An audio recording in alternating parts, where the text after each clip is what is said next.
Hello, everybody. Welcome to the second in our series of DWP webinars, where we look at everything that Microlink does around accessibility and inclusion. Today's episode is with Tracy Abbott, and she's our accessible recruitment consultant. And there isn't much she doesn't know about accessible recruitment, so she's going to share all her knowledge with us today for about 45 minutes. You'll be able to put any questions in the chat, and hopefully Tracy will be able to answer them at the end. A little bit about Tracy herself. She's had over 20 years experience in the IT recruitment industry, nearly a decade specializing in accessible recruitment. She's worked with central and local government, blue chips, SMEs and startups. And she did, her claim to fame is a disability project she did with Ian Jury. I don't know if you remember him, but he was a very famous singer back in the 80s.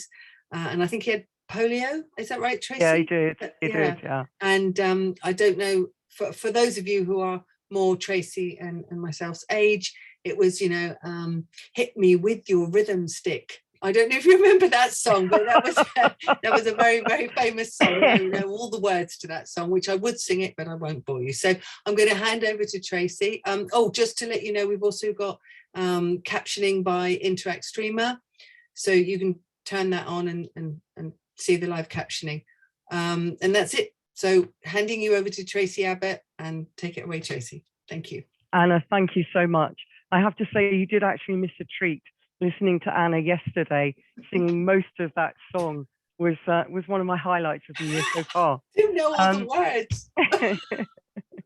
Look it up if you haven't seen it. The guy was an absolute god. He really was. And it was when I was working years ago for a company called CompuVac, and the House of Lords did an initiative to try and get disabled people into work, and he was like the figurehead of it.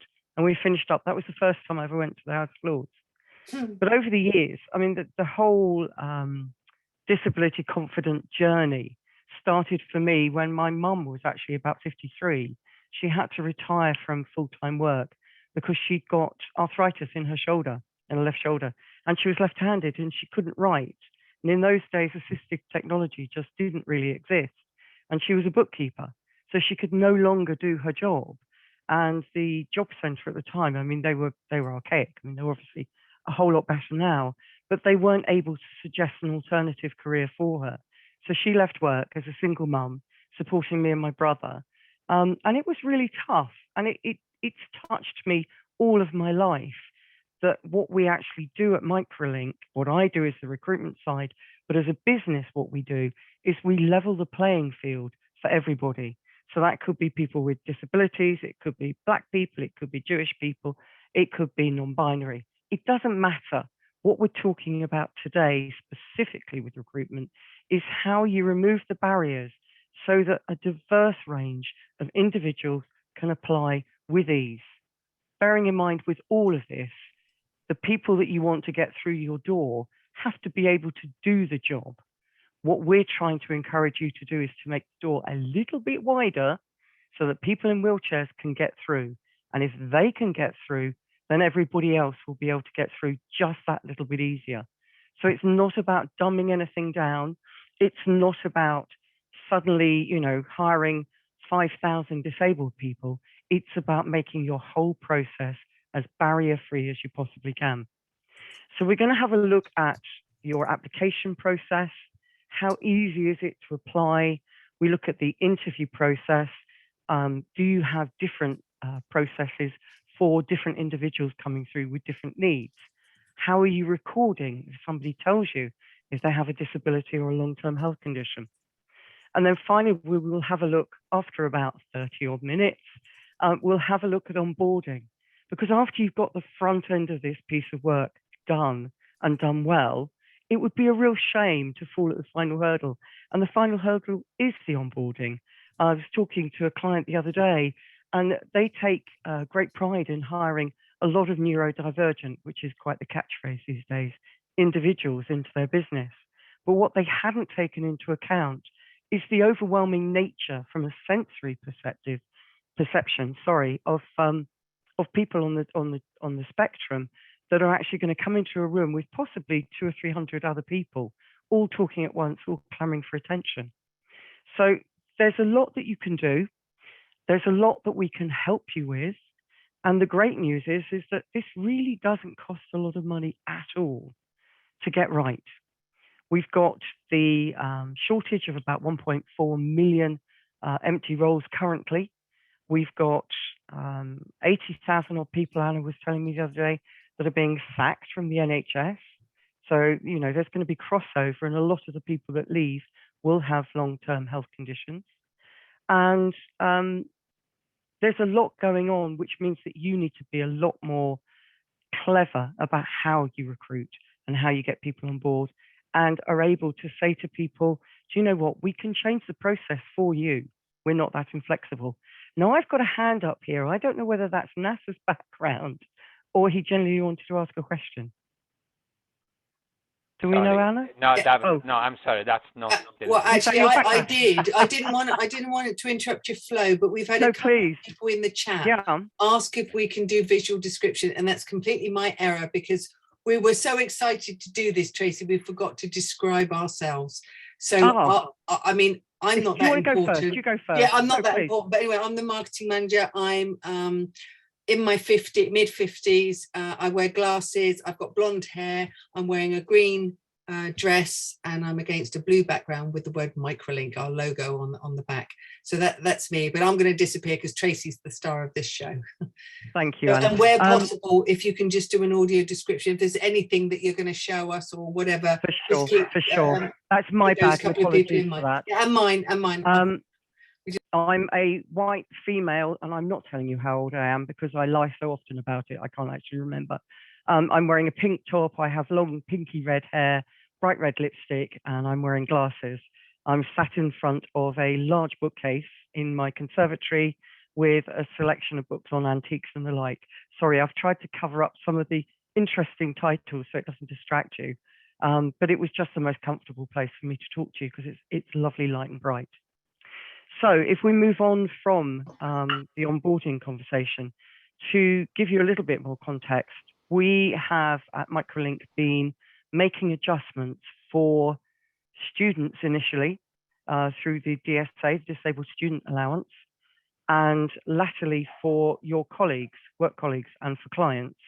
And we've made over 500,000 adjustments.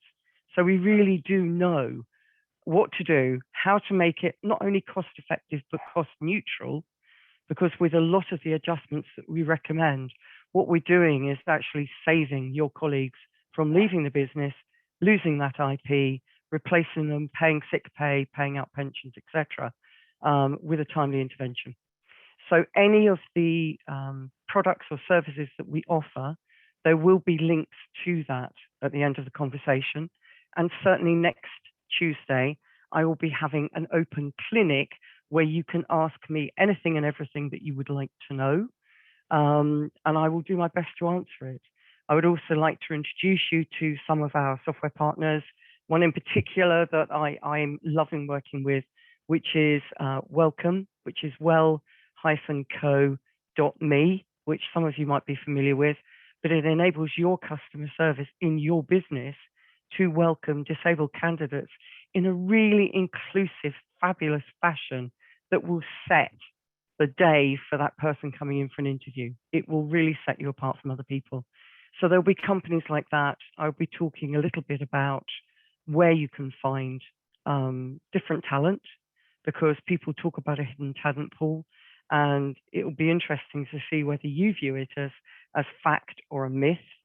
Suddenly neurodivergent people are this superpower group, which is great. They have got some extraordinary skills. The flip side to that is you really do need to be able to support them in a more inclusive fashion than often you will be doing with your current staff. So if we go back to removing barriers, the very simple process that I'm able to go through, which I do for a lot of companies as an actual audit, is that I will look at the journey the candidate takes to get to your front door. So that's everything from your marketing. It's from the comments that graduates might leave on Glassdoor. It's looking at Facebook websites that might say, we're not that very fond of company X because they weren't welcoming to me. It looks at your website in terms of the digital accessibility.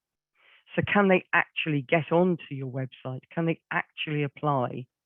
Do you actually have not only a phone number that they can ring, but an email that they can send a note to say that they're struggling with an application and they need some help or they need more time, and can somebody get back to them? Very often companies have one, but not the other. And again, this isn't a huge time constraint on your business. It just makes good customer service and good business practice.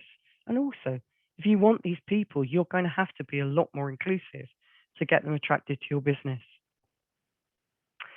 Some of the challenges that companies have in doing this, and I mean, I've been talking to central government and local government and big blue chips for years about making their recruitment accessible. And often this seems to be a huge ick factor, if I can say that, around people with disabilities. Now, I have non-visible disabilities, so I feel comfortable saying that. But a lot of individuals that are recruiters within organizations, they tend to be 20 to maybe 35, 40. And if they're lucky, they've had no exposure to disability to date. Now, whether they have much exposure to the intersectionality of what's going on in the world remains to be seen. And actually, that might be quite an interesting piece of work, just to see what the makeup of the recruitment teams are. Certainly when I started in recruitment in the late 80s, I was one of the very few, along with a lovely lady called Tina Maddock, women in IT recruitment working in London, period. It was all white men, white boys, wide boys and white boys. I don't think they'll mind me saying. And I'm not entirely sure, as the industry's grown up, how much more inclusive it is, how much more aware your recruiters are of the challenges that people with disabilities may have in getting through the process. Most of you will be familiar with the giving extra time, sort of 15, 20 minutes, 25 minutes to somebody with dyslexia. But you're often asking that person to provide you with the special educational needs confirmation from your university or school. And I would really ask all of you to never ask about the specific disability, because it will open you up to a whole host of problems and potential litigation. If you turn somebody down and you've asked them if they're blind, they may be able to say that you rejected them because they were blind, not because they couldn't do the job, but because they were blind and you didn't want to make the adjustments. So when people are looking at your website, how diverse are the images on your website? Are there very clear images showing your employee resource groups? Are you connected with organizations like the Business Disability Forum, like Purple Space? And is that prominent on your recruitment pages rather than being hid at the very back at the bottom? People want to see people like them in companies. They're not going to come and work for you if they believe that you're racist, or that you're not going to look at people who are Jehovah's, or you're not going to make an adjustment for somebody who perhaps has quite complex needs. The barriers that most people find are in the language and educational needs that a company looks for. When we talk about disabilities, we try and steer away from disability as a word, but very much look at the impact that that disability may have on the person's ability to do the job. For example, if you, I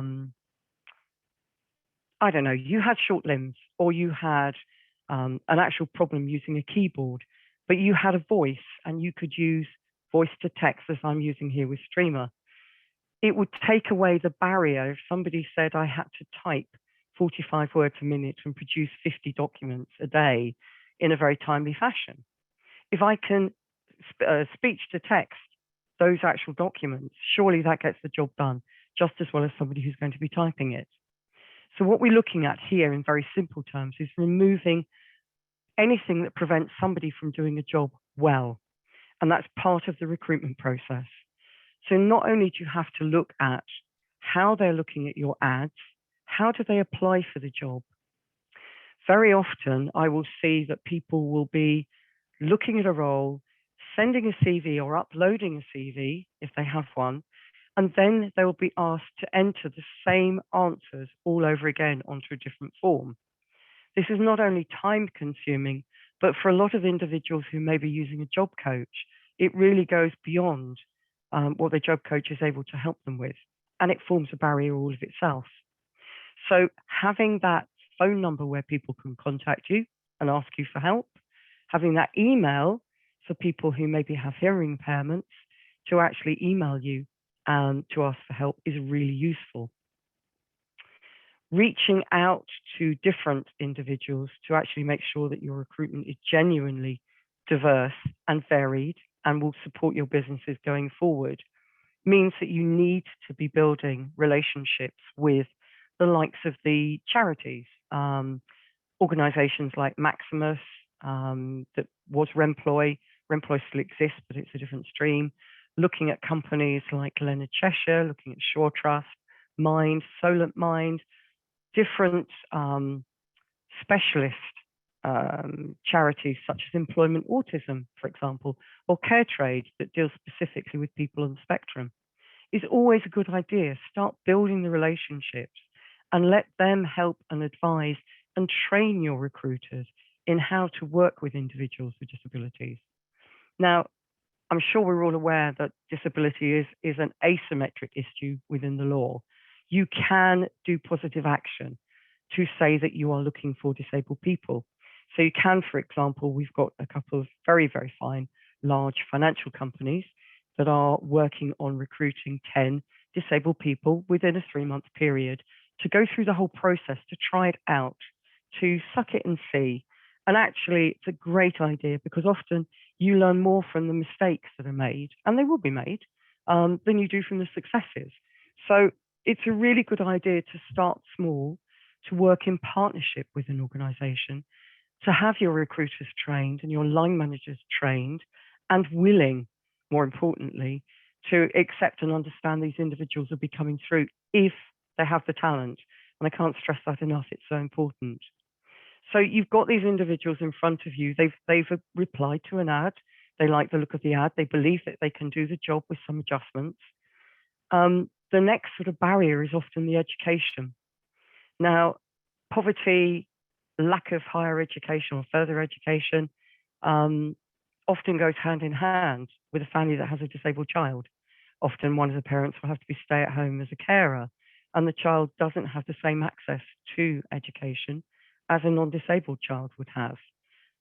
There are some companies doing some brilliant work out there around taking people from a socio-economic background and really helping them, preparing them for the workspace, and often providing academy experience. One great organization, which if you haven't come across, a wonderful lady called Claire Cookson at the DFN Foundation, which is a huge project search organization. They actually help people on the spectrum, normally with learning needs, to actually train up over a 2-year period to come and work for companies. And they produce some wonderful talent that you would never have found. I did a project years ago with a retailer and actually had several young people with Downs working for the retailer for just a 2-week period. And they were tasked with sorting the ladies and gents clothes out in size and then in color.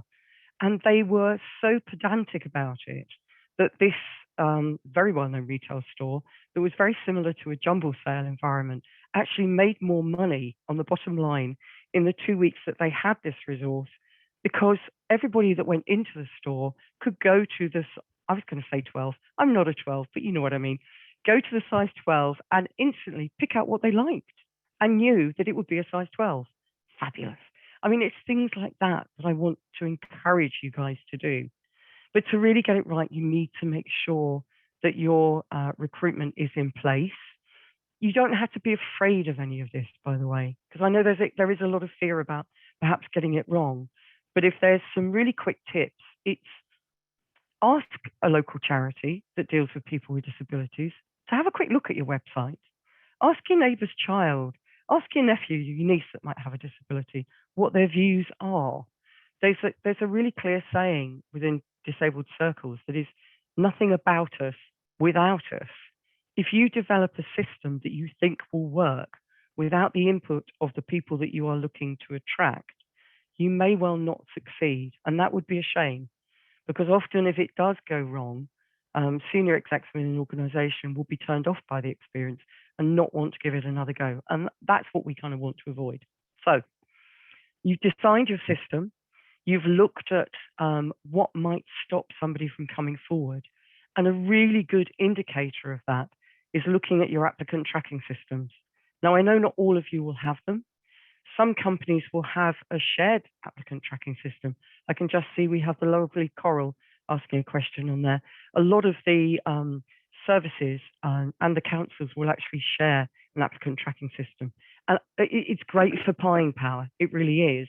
And it's also great if you're looking to have the widest impact on the recruitment in your local area. Because on your applicant tracking, it's not tracking the successful people that go through, the business as usual graduates that you would have attracted anyway, that are kind of everyday run of the mill, what you need to run your business. What you need to do is look at the system and see where somebody has turned away, where somebody has gone so far, they've uploaded their CV, then they've stopped. They've uploaded the CV and answered a few questions, and then they've stopped. They've uploaded and answered a few questions, and then when you've asked them about their sexuality, or there is no clear statement that you welcome people of difference, they reject you and opt out of the process. Those are the people that are going to give you the most valuable information about what you need to do to make your recruitment practices more accessible. It's important. We're not just talking disability. We are talking intersectionality. It's all part of the piece. You know, disabled people aren't just white, straight people. They are Black, they are Jewish, they are trans, they're non-binary. Do your processes actually allow for somebody to put down that they're trans? Do you allow people to put them and they rather than he and she? Do you actually take out the date of birth? Because actually judging people on their age was discriminatory long ago. And it's really important with disability that you don't ask what the disability is, you ask what the impact on their work would be. And probably more important than that is you carry that information through. So I tell you, I have diabetes, I have aphasia, and I have thyroid problems, for example. So I might say to you, I phone up and say, look, when I start work, I need to start work early in the morning when my brain's fully functioning. I need to have a proper lunch break, and then I need to be finishing slightly earlier in the day at 4. But if there are any hours that needed to be made up doing documentations or the like, I would like to put in an extra couple of hours on a Saturday morning, again, when I'm feeling really vibrant and up for the work. Now, that doesn't say anything about what my disabilities are, but it just says working patterns. And if you think about working patterns that somebody studying for an MSc, somebody studying for their accountancy exams in one of the big accountancy firms, or the law exams in a law firm, things that are going to make people better and more equipped to improve your bottom line, often ask you for accommodation around what they're doing so that they can improve themselves to improve what they give to you. It's exactly the same for people with disabilities. They just want you to be a bit flexible. There's a wonderful process out there that, well, okay, now let me rephrase that. It could be a wonderful process, and often it is. The guys at Access to Work, which many of you will be familiar with, run a really slick ship. However, I'm going to be a little controversial and suggest that if you're a large company, larger than an SME, you should be making and paying for reasonable adjustments out of your own pockets. Certainly, you should be making sure that all your recruiters are able to offer an adjustment at the actual point of interview. Because let's face it, it always happens, either virtually or somebody coming into your office. They might not have told you up until the point that they actually meet you that they need a sign interpreter, that they need a screen because they're dyslexic, that they need extra time because they're dyslexic, or they need to bring their support dog in with them. So we would like you, again, to get a bit more familiar with disability, a bit more comfortable. Have some training with us, have some training with a specific charity, but get comfortable with the idea that the talent that you're going to be looking for to fill in the 1.4 million roles is going to be a little different. And you're going to need to behave a little differently to get them on board and make them feel happy. That also includes your interviews. So I mentioned before, if you were interviewing somebody who was neurodiverse, for example, I shouldn't be interviewing people with this background. The background's busy, there's information, they might be distracted by titles, they might want to know what's actually in the books rather than listening to what I'm saying. And quite frankly, you might be thinking that yourself now, but I hope you're not. But it's important to have an awareness that you might need a sensory room, that you might need a one-on-one rather than a panel situation to interview somebody. Perhaps I should go back a little bit further as well, that before you start all of this journey, look at your job descriptions, actually truly have a look at them. Don't go back to what you've used for the past 5 years and just change who the line manager is. Look at the outputs, because it's all about the outputs. Look at the outputs that you want for the role. What do you want that person to achieve? Monday to Friday, if that's their working hours. When they come into the office, what do you want them to achieve for you? Rather than saying we want somebody with a great sense of humor, it's a vibrant company, we have great days out, we all go down to the pub on a Friday. That's nice, but for people who are neurodivergent, for example, which a lot of you are going to tell me you're looking for, that means very, very little and will make them enormously uncomfortable. So you need to look about how you're displaying yourself as a company. You need to look at how people are accessing the information on your company. You need to look at how people are, forgive the noise, my postman's just delivered post and my dogs are now eating it. You need to look at how you're displaying the jobs, what you're saying to the world, and listen to what the world is saying to you. Do you actually go through things like Glassdoors, which if you don't know what it is, go and have a look, it's interesting. Glassdoors is a place where graduates, undergraduates, can actually put down feedback, a bit like TripAdvisor, on their internships. And some of it gets quite brutal. Not rude, but there's some really good learning from that. Often you'll find, you think that Manchester is really doing well and you know, all their interns are turning out some great work. And then you might look at Glassdoors and find that there's 2 or 3 managers that just don't get people with difference. So it is quite an interesting place to fact check what's going on with the organization.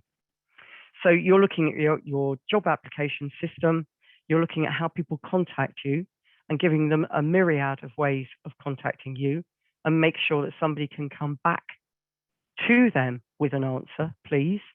I did do an audit with a company, I don't name and shame, but I will share the story, where I was putting myself through as an applicant with a hearing impairment, and they didn't have an email helpline.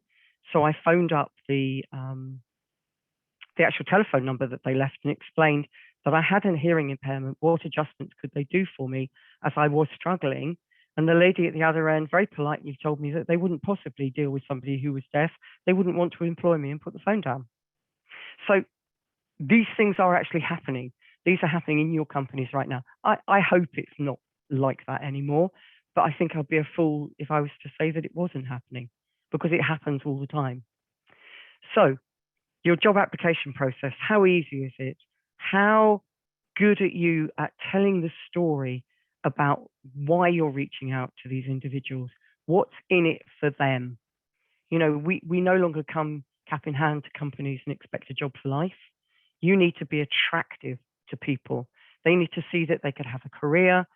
As we spoke about earlier, the ERGs, the employee resource groups, if any of you haven't dealt with Purple Space, either Kate Nash or Brendan Roach, give them a shout.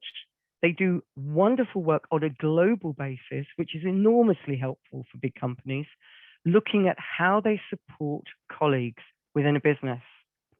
I was talking to somebody from a National Health Trust just earlier today, and he was saying to me that they have a test process that people have to get through to even be considered to go and work within occupational health.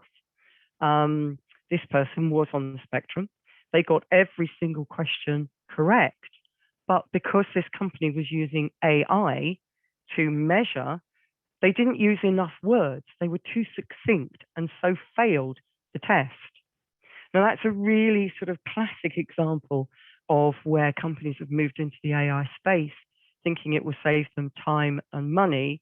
And the reality is very different. I think that there will be a few lawsuits coming up along the way for companies who haven't checked that the AI learning isn't biased, the bias isn't built in.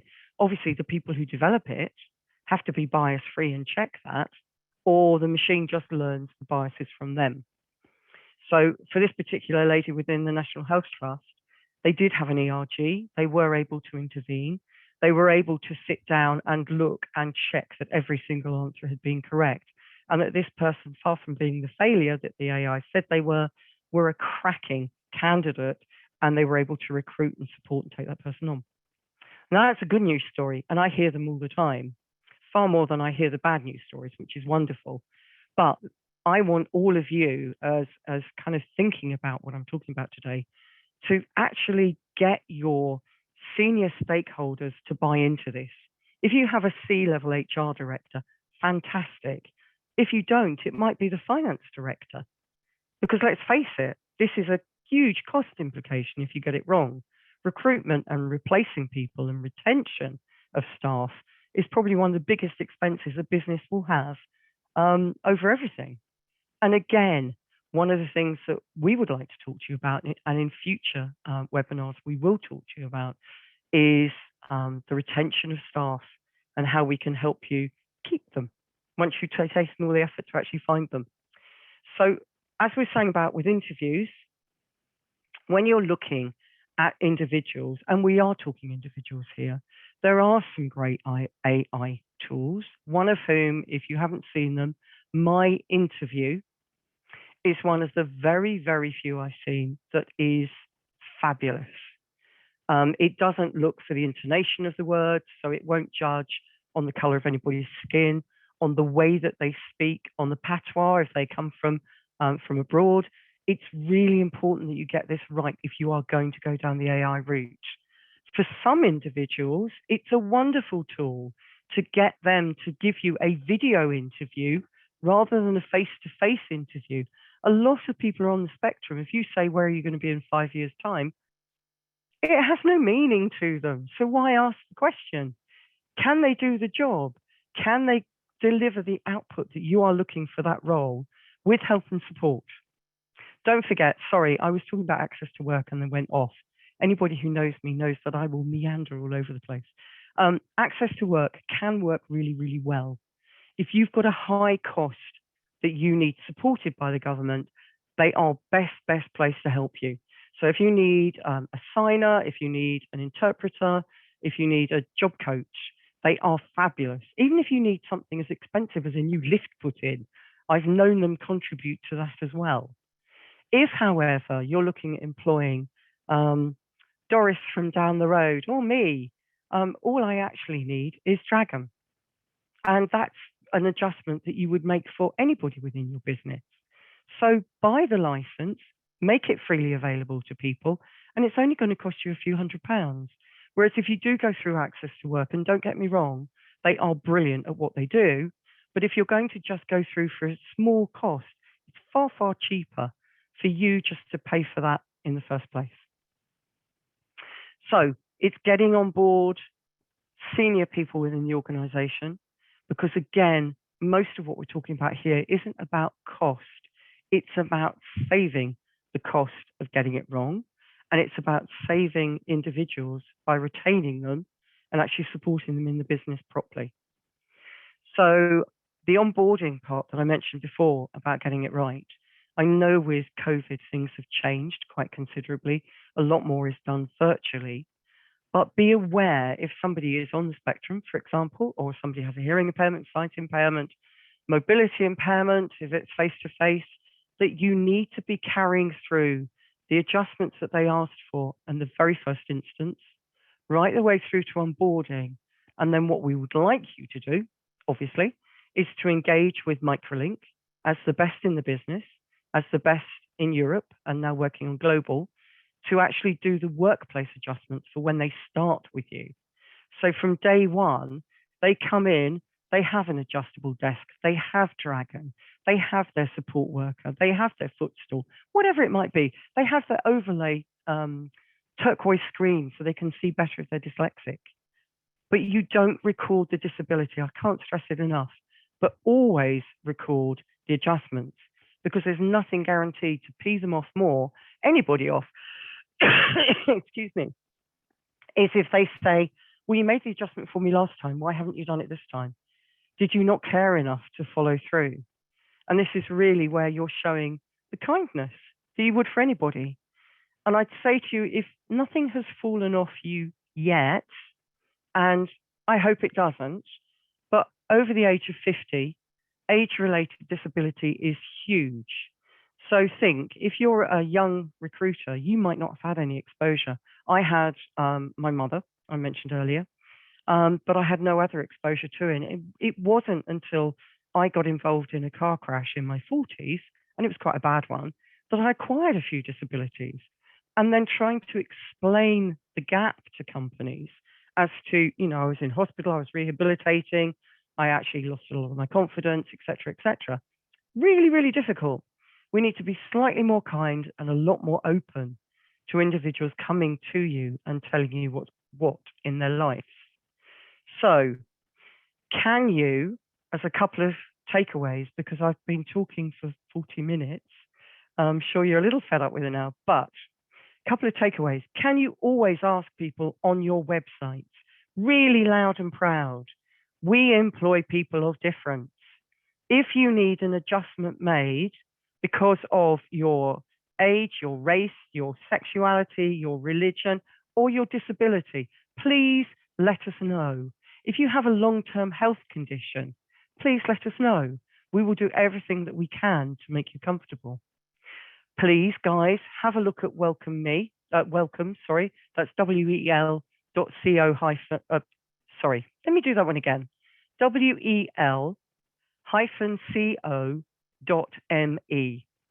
These guys are working with businesses so that you can actually have an app as a user or a candidate that marries up to the customer services within an organization. And it gives you the opportunity to actually make people feel really properly welcome on day one, which would be marvelous. So it's asking the question, recording the information whilst not recording the disability, please, because that could get you into huge trouble. Looking at job descriptions, looking at the outputs of a job. When you're removing barriers, you're removing the impact that a disability has on the job. You're never going to cure the disability, so you're just removing the impact it has. Next week, I hope that you're going to join us again at 2 o'clock, where you can ask me anything, and I will give it my best answer. So I'm looking forward to that. I don't know whether we've got any questions that people need to know now. Hi, Tracy. Nasser, hi. Hi. Let me describe myself. I'm Nasser Siab. I'm the chief executive, male, late 50s, gray hair, glasses, and back around the garden. Tracy, I had some really wonderful comments on here, and I want to save your voice because you've really done this amazingly. Thank you. And you just, for those who don't know this, she went through a real horrible flu. She lost her voice. By a miracle of drugs and medication, she's managed to restore it today. And drum. And drum. Thank you very much for that. But Ian Wilkie from 50 Million Voices, he wants to share his kind of a suggestion on how to interview people with Stammer. I don't know if we have the capability of letting him do that talk, but there are several things that people would be asking themselves, and this is important to address those. One is, often people say, we don't know where to find disabled candidates. We do Yeah. want them. So that's one thing. We have great organizations like Even Break, who you could do job advertising, and there are thousands of candidates who sign up with them. So look them up, and Tracy and Anna will put the details in there as well. We also get a lot of questions asked. Well, how do we ask someone if they have a disability if they don't disclose? How do we know? Well, to be honest, there are lots of easy ways of doing it. One of them, employees do often say to employees, look, what can we do for you to make you do your work better? What is it that you need for us to help you with? So that's almost saying, what adjustment do you need? Instead of saying, what's your disability? Yeah. Who cares what your disability is? Just tell me what you can't do, and I'll help you to do better. So these are really great tips. And obviously, if you want to let Ian have a go at this, his suggestion, I think that'd be great. It's interesting with Ian, actually. Ian Wilkie, I hope he's coming on to talk, actually. I met through Ernst & Young, where he works, and I was doing a talk after I'd had a car crash, and actually one of my non-visibles is I have a stutter. If I get anxious or stressed or a bit confused, as I do at my age, I will start to stammer. And bless him, Ian was there and has been hugely supportive. And the 50 Million Voices is an organization set up globally to look at how we support individuals with a stammer or a stutter or speech impediment. They've got mentors and the like. They do live interviews with individuals to help support them in that. And he is really worthwhile reaching out to on LinkedIn if we can't get him to talk. Anna, can you enable Ian to talk? I think that's an Azadeh one, is that? Yeah, it's Azadeh who can do that. So I'll send her a quick team. And while we do that, I have another great word of advice for people who obviously want to do this right, is that disabled people are resilient. They'll find a way to get into your organization, except they might scrape through, and they might apply for the wrong job because they think the job they like to do, they won't be able to do. So just look at this as the kind of loss of talent, potential talent you could be using in the right place. And we've got so many examples of people getting into organization and not having the right job given to them, not recognizing their talent.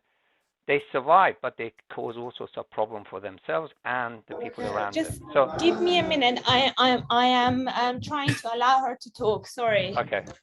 So I think you've got to really look at this as, how do I maximize my opportunity to find the right people for my organization? There are all sorts of industries who are suffering from not having the right candidates to come through, the shortage of skills in many sectors.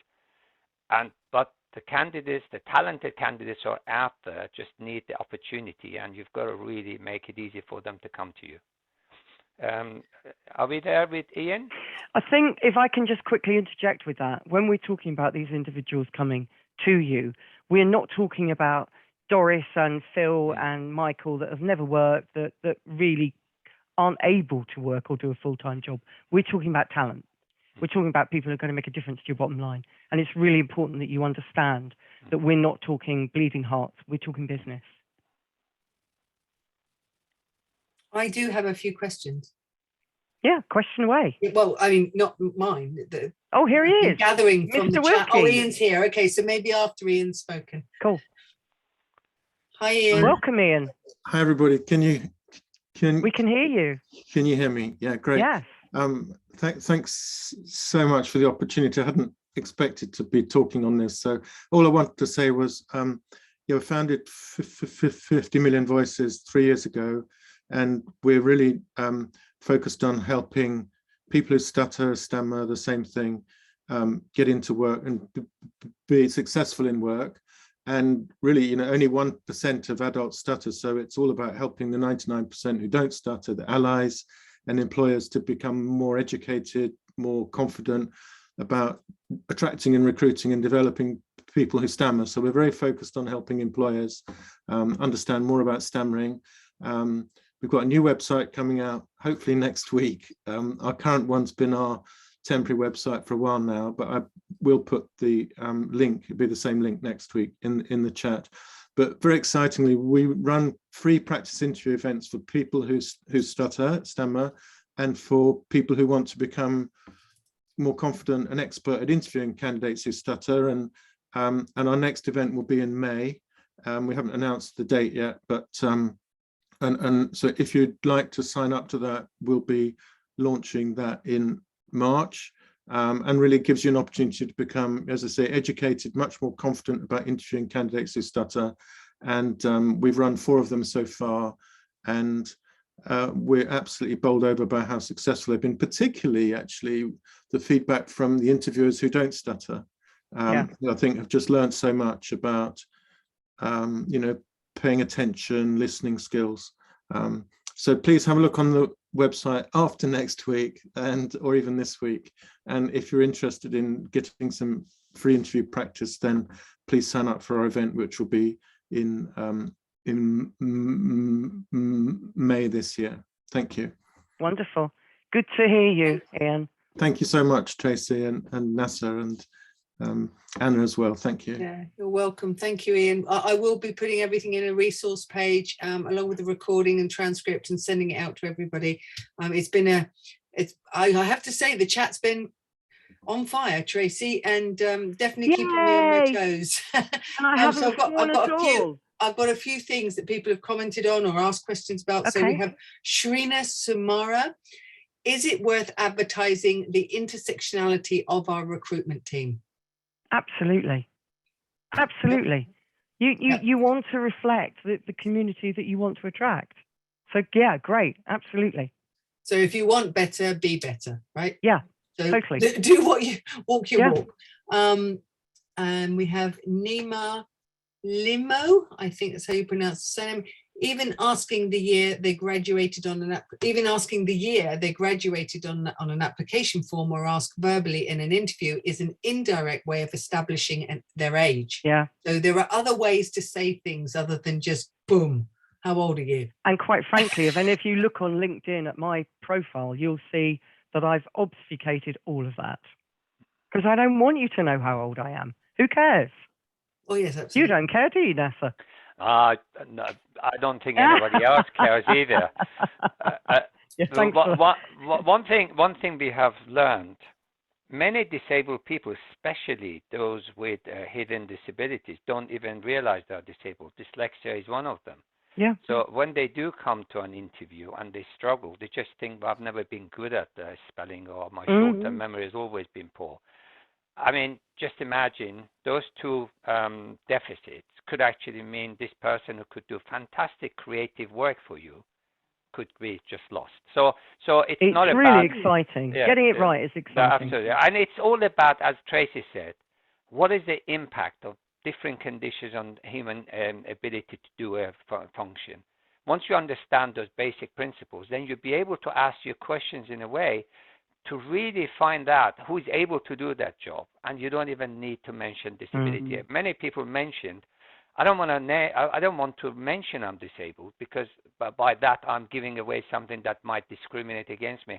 You're absolutely right. And it's terribly personal, really. It is, absolutely. And in fact, a lot of people we come across who are, visibly disabled as well as non-visibly, they said, look, I don't consider myself disabled. I have a condition, but it's not me who's disabling. It's the society, it's the environment. Yeah. So you really got to be a bit mindful of why you need to know that person is disabled and what you're going to do about it. And this is the skill of the recruiters. And hopefully we can help you to... well, we can. I mean, let's make no bones about it. That's what we're here for. We're here to encourage you to do the right thing, because not only is it the right thing morally, but the bottom line is improved. And there is countless amounts of stats that we can provide you to show that. And we want you, Anna used this phrase the other day, we want you to think of us as the IKEA around disability. So anything that you want to get that's going to be good quality but well priced, good information, clear labeling, and lovely bright colours, you come to us and we'll help you. Absolutely. I've got some more comments in a minute. Okay. Let me get through the comments and then you can speak. to the rest. No, that's good. So Daphne Tagobolons, doesn't GDPR give people the right to have a second review from a person after a mechanical decision is based that might affect them? So what's the rules around There that? is. So if you get No, rejected there by a absolutely bot. are. There are if you're rejected by a bot, but you've got to bear in mind that, and I've actually been through this process reasonably recently, the actually going back and saying, can I question that because I believe it wasn't quite fair, or I believe it was biased, and I've basically been told to, oh, well, I'm going to put it politely, sod off, by the recruiters. They don't have the time. Most recruiters are absolutely banged out with work, and we have to accept that they're in that really tough space of having to provide for a client or having to provide on site constantly, day in, day in, day in, day in, day in. They've got these enormous pressures on them at the moment. And what we're looking to do with what we offer to do for companies is to support them, to train them, to help them not make the cock-ups like that. Because it happens and it can't. They do have to go, yeah, they should go back. If it's an AI, Absolutely. you just get filtered. Absolutely. Don't you? Yeah, you do. Like the You movie do. Divergent, you just get put into your silo and that's it. And that's exactly how it works. But as I said, try my interview. My colleague, Dr. Neil Rogers, and I actually reviewed what they do, and we're very impressed with what they did. And they're the only people. Oh, and by the way, please don't think that putting an overlay over the front end of your recruitment website makes it accessible. It doesn't. All right. So if you think it's going to, it doesn't. Just so we're clear on that. Okay, that's fine. A bit more to it than that. Yeah. Chloe Richardson says, personally, I hate feeling like by ticking the disability box, I am being prejudged at my ability to actually do the job. And often you are. But by ticking the disability box, there's one thing that goes in your favour. If they've actually put the box on there, invariably it's because they want to recruit more disabled people. So they will often go out on a limb to help you. So what I would tend to do is try and get in touch, either look on LinkedIn and find out who the HR person is and say, I want to apply for a job for you. Can you make the adjustments that I need? Can I talk through what the adjustments, the impact that they'll have on the role with you before I go down the road of disclosing or telling you about disability? And our very own Helen de Breton, made a very good point, actually. I just saw that point come up. It says very much a common experience for blind candidates that struggle to get through training and onboarding process. I think that was when you were saying that things weren't accessible and easy to. Yeah. I mean, if you take hearing impaired people, for example, I actually did a talk to hearing graduates several years ago, and then did a program with EY, Ian might remember, to get more hearing disabled. And basically, we're talking deaf people. We're not talking people who've got a bit of missing hearing. Actually get into work, because when they graduate, they tend to graduate in their 30s, not in their 20s. They tend not to leave home till they're in 30s. They tend not to get married until their late 30s. And as a result, oh gosh, here we go. We need to finish soon, sorry. And as a result, they have a whole different process. Their first language is BSL, British Sign Language, rather than English. So when you actually get an application form from them, their English is normally rubbish.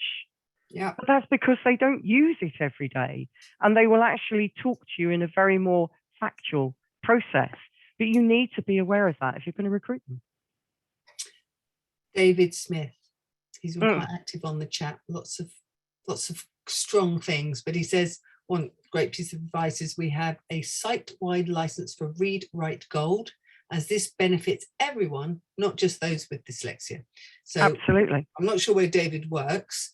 But obviously, David, I've just got Read Write is thinking about the whole company, community. Absolutely, it's not about the disability. It's about what you can remove from a process, what you can remove from a job to get that person to perform their best.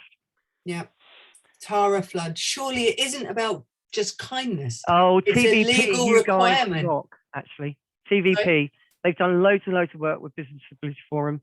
One of the guys was trying to get us all out to go out on shouts with them to see the actual process that disabled colleagues had when they actually went out on call outs. They've done some great work.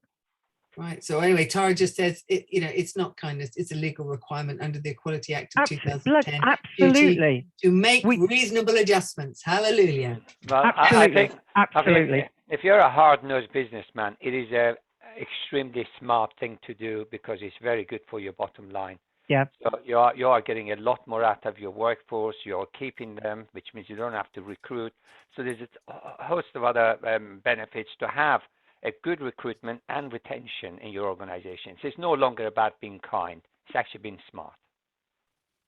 Yeah, I like people being kind as well, though, if that's right. Well, no, But kindness yeah, absolutely goes with smart. that, though. Yeah, I mean, Yeah. people, we don't want to be really saying you have to do because it's legal requirement. No. Or you Compliance, don't, yeah, absolutely. compliance you're going to have a problem with because you're never going to meet it. Disabled people do not need sympathy. They need empathy and they need support. That's really what it is. Sorry, So Anna, we need to go in a minute, don't we? One, Right. yes, I know, which is what I'm trying to get through. Samuel Knight, question. Where can we go to get training around this, Tracy? As talent acquisition manager here at Cognizist, I'm very keen to learn. Well, as Tracy said, next week, next Tuesday, 2 p.m, sign up now, and you can ask Tracy anything you like and then get all the resources and all training and everything else. Please come and join us next week at the same time. Or phone me at Microlink. Happy to do training. That's what I'm phone or email us. Whatever it is you need.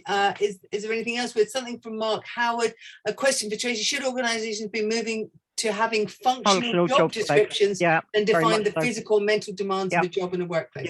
Yes, they should. Be wonderful to see. So can I say a final word on this forum? Because Disability Confident campaign is a community, it's a collaborative community. So we are really here to support each other. Disability is a very important subject for our society. And obviously we'd like to share what we know, our experiences. So definitely reach out to us if you need any help and we'll try to help you as much as we can. It'll be a pleasure. Thank you for joining us. Been great. You did really well, Tracy. Thank you. Tracy, it was amazing. Your voice is back. Thank you. Thank you, everyone. Thank you. Bye. Take care. Bye. Thank you, everyone. Bye. Bye.